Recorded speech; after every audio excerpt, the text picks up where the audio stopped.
Le New Concept Sport Running Mag vous est présenté par Brooks. Run Happy.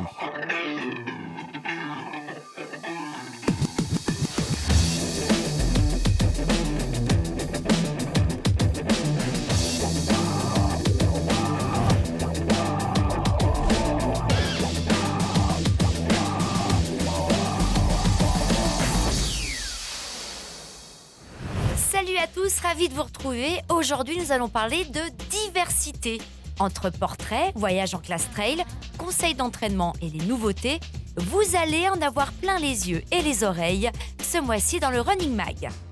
Un programme de rentrée étourdissant que l'on démarre sans plus attendre par quelques belles émotions captées lors du récent Super Trail du Bar-Latais.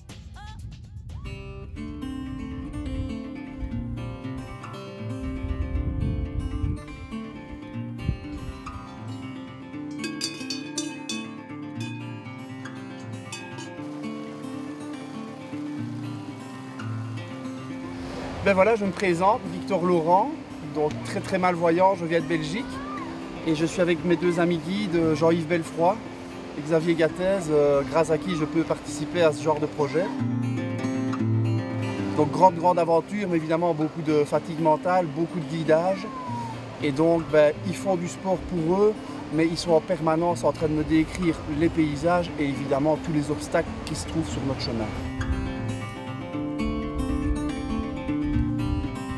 Font vivre le projet, j'ai envie de dire presque comme si j'étais voyant, donc je suis au courant de tout ce qui se passe dans le ciel, je suis au courant de tous les paysages, je suis au courant des endroits où il y a de la neige et donc voilà, c'est des sensations très spécifiques mais qui peuvent rejoindre à très grand moment la perception d'une personne voyante. C'est joli parce que on court beaucoup sur des chemins pédestres. Donc on passe dans beaucoup d'alpages, on rencontre beaucoup de gens sur le chemin. C'est super, rien que les gens déjà, les bénévoles et tout, ils nous encouragent. C'était vraiment un super parcours avec tous ces alpages. Mais c'est vrai que le terrain était vraiment grave. Pas mal de fois on s'enfonçait jusqu'à, en tout cas à mi-mollet, c'était sympa, on a fait notre bain de boue je crois. Salut d'arriver.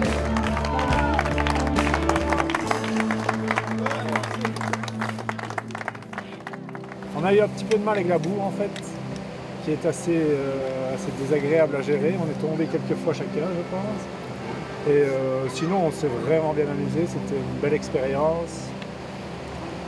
Physiquement, c'est très dur, très dur. Et voilà, c'était une belle course. Une belle course dans une belle région. C'était très bien. C'est moins plat que chez vous? C'est tout de suite moins plat que chez nous. La chanson de Brel m'est revenue plusieurs fois dans la tête cet après-midi, le plat pays qui est le mien, effectivement. À certains moments on est content d'y être. Bon, on vous adore et on adore vos paysages. Notre pays est magnifique mais ça monte trop. Alors aujourd'hui, on va revenir sur une pathologie que l'on va retrouver chez les coureurs qui intègrent de l'intervalle training dans leur séance. C'est la douleur localisée à l'arrière de la cuisse, la douleur des ischio-jambiers.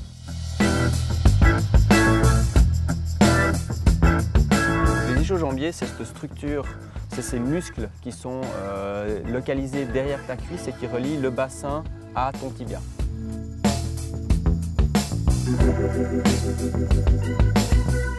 Tu vas donc sentir une douleur à l'arrière de ta cuisse et ça principalement lors de tes séries intensives, que ce soit sur la piste ou lors d'intervalles training. Et tu vas ressentir ta douleur juste avant le moment de toucher le sol avec ton pied, à la fin de la phase d'oscillation.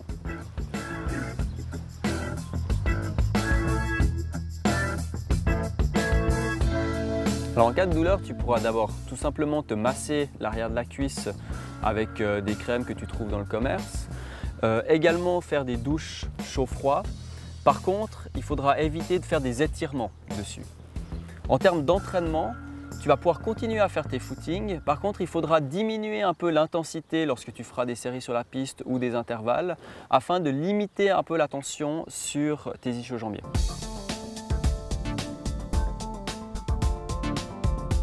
En termes de prévention, ce qu'on va voir ensemble, c'est 2 exercices de renforcement et un exercice d'école de course. Alors le premier exercice, ce sera un exercice d'école de course qui consistera à courir les genoux tendus le plus vite possible en tractant bien sur tes appuis au sol. Alors le premier exercice de renforcement, ça va être l'exercice du plongeur où tu veilleras à garder le genou légèrement fléchi pendant toute la durée de l'exercice.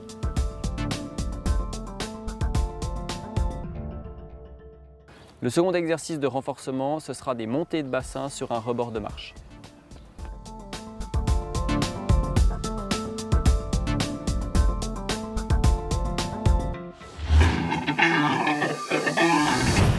Pour beaucoup, la rentrée rime avec reprise sportive, voire même, pourquoi pas, grand début dans l'aventure running. Pour cela, nous mettons d'ailleurs toute notre confiance de spécialistes dans une structure implantée depuis peu en Suisse romande, mais tellement compétente. Présentation. Alors Je cours pour ma forme, à la base, c'est un programme qui est destiné aux personnes qui sont peu ou pas du tout sportives. C'est un programme de remise en condition physique par la course à pied. Le but étant, au bout de 12 semaines, à raison d'une séance par semaine qui est encadrée par un animateur, d'arriver pour les débutants ou les personnes qui ne font pas du tout de sport à courir 5 km sans s'arrêter. Ça m'a intéressée dans le sens de pouvoir progresser. Moi, je fais de la course depuis, je dirais, 3-4 ans maintenant. Mais je restais un peu bloquée toujours au même niveau. Donc voilà, l'intérêt pour moi, c'était d'avoir un apport un peu extérieur pour pouvoir progresser dans ma pratique. On arrive en fin de session, sachant que les sessions durent 12 semaines. On en est à la 11e semaine, donc les gens sont prêts maintenant à réaliser leur défi de courir 5 km sans s'arrêter, chose qui était prévue au départ. Au départ, je n'étais pas capable de courir très longtemps, puis maintenant j'arrive à courir 10 km assez facilement maintenant, sans compter de faire une performance, c'est simplement arriver à parcourir cette distance, avec surtout du plaisir. Il y a toujours un moment d'échauffement là sur le stade, donc à peu près 15 minutes d'échauffement, on fait différents exercices, courses vraiment très lentes, trottiner, se mettre en forme. Chose qu'on ne fait jamais quand on va courir seul en général, donc déjà ça c'est assez positif. Après en général on part dans la campagne là pour un tour et puis à la fin on revient au stade et puis après voilà, le stretching, un peu retour au calme et puis on termine comme ça. Ouais.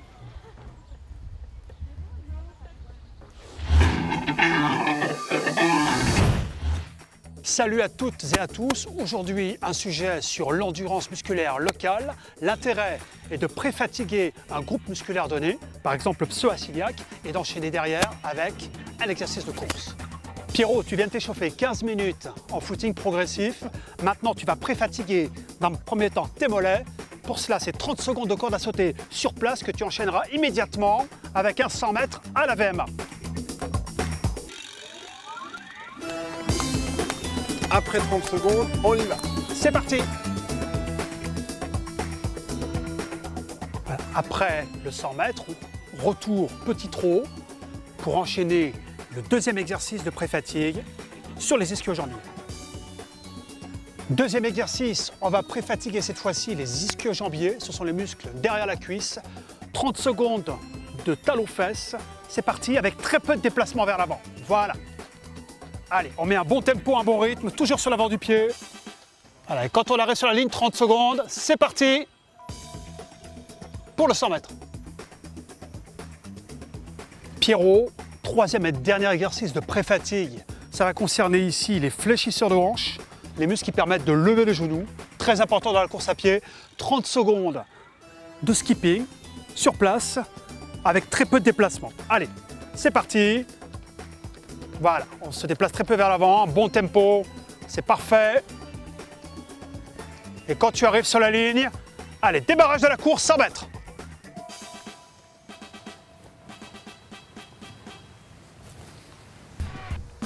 Ces trois exercices sont à enchaîner 5 fois l'affilée, donc 15 fois la pré-fatigue enchaînée avec les 100 mètres.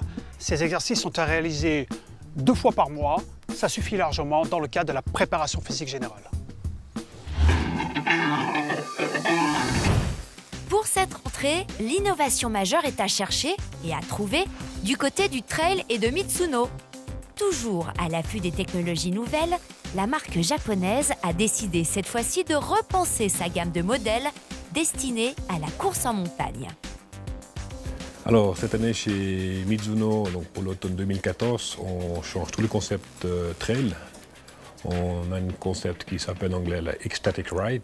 C'est un concept surtout au niveau de la semelle qui consiste à des crampons en forme de X, avec un tenue dans toutes les directions, en avant, dans la descente, dans les montées et latéralement. On a séparé donc le bloc talon et le bloc avant-pied pour avoir une grande stabilité au niveau du talon et laisser un peu plus de liberté au niveau de l'avant-pied. Cette gamme trail se décline surtout en 3 modèles, intimement liés dans leur conception, tout en ayant chacun leur fonction propre. Donc, on a un modèle disponible chez nous, Concept Sport, le Mujin, qui remplace les cabracans.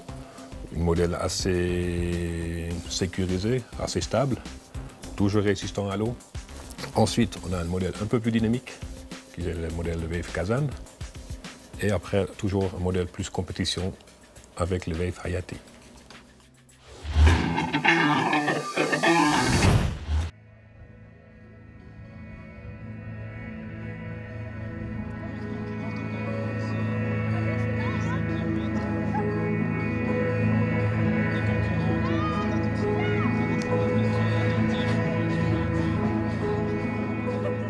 Je m'appelle Isabelle Coutat, j'ai 32 ans et je cours la Montezane cette année. Alors la Montezane, je la connais parce que je suis née à Monté, j'ai grandi à Monté. Je travaillais à l'hôpital de Monté, toute une équipe d'infirmières courait aussi en soutien aux femmes en traitement dans le service d'oncologie. Et puis dans mon cas, je voulais vraiment courir sous mes couleurs qui sont Monté et le cancer. On va le remettre à Je suis sportive depuis toujours, mais la course à pied, c'est vraiment nouveau. J'ai commencé à courir que l'année passée. Là, c'était vraiment le challenge de me dire, je fais les 5 kills de la Montezane. Je voulais juste arriver au bout, me prouver que je pouvais le faire. J'étais qu'à quelques semaines de la fin des chimios, de pouvoir me dire que ma tête avait le dessus sur mon corps pour une fois. Ça, c'était autre chose d'important. Et puis, cette année, de promouvoir cette course-là, cette ambiance-là. Je ne suis pas la seule patiente en rémission qui court. Et puis, je cours pour les gens qui ne peuvent pas, dans un sens, qui sont partis ou qui aimeraient. Enfin, leur dire qu'avoir un cancer, c'est pas la fin. C'est juste, pour moi, c'est le début de quelque chose de nouveau. Et puis, qu'on est beaucoup plus forte que ce qu'on pense, finalement. On a beaucoup de ressources. Et que par le parcours qu'on a traversé toutes, on se rend compte qu'on a beaucoup de force en nous et qu'il y a peu de défis qu'on ne peut pas relever.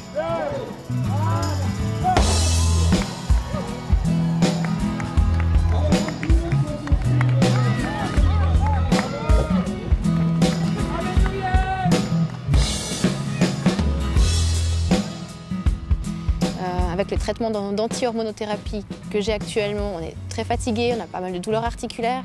Donc d'aller courir, ça demande pas mal de motivation, d'acharnement. Il faut quand même une certaine volonté.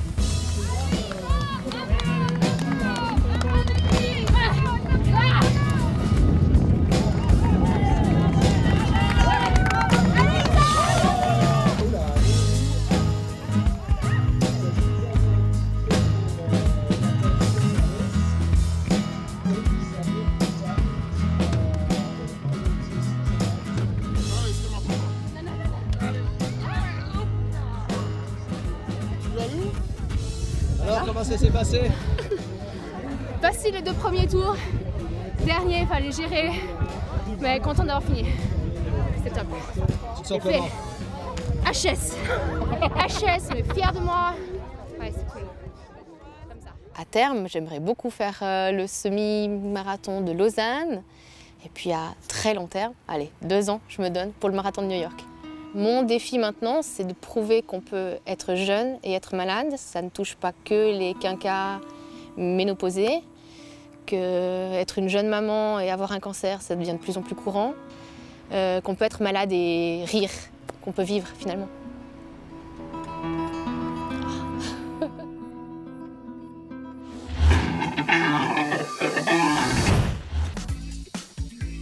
Souvenez-vous, c'était en 2011 et la course Run to Run de Carouge fêtait en grande pompe son 10e anniversaire. Un événement tellement déjanté qu'il aura fallu, semble-t-il, 3 années aux organisateurs afin de récupérer. Mais réjouissez-vous, après ce long sommeil de Belle au bois dormant, celle que l'on appelle la petite escalade est bien de retour le samedi 27 septembre prochain au cœur de la superbe cité sarde du bout du lac. Le 5 km, le 10 km hyper roulant, le fameux relais par équipe de 2 coureurs et le risotto géant et festif. Tout est à nouveau réuni pour donner du plaisir à tous les types de coureurs, encore et encore. Le 10 km de Carouge, c'est juste incontournable.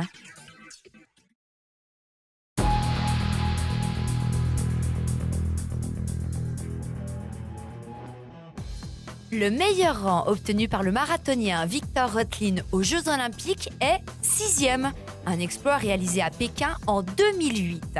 Il fallait donc cocher la réponse B.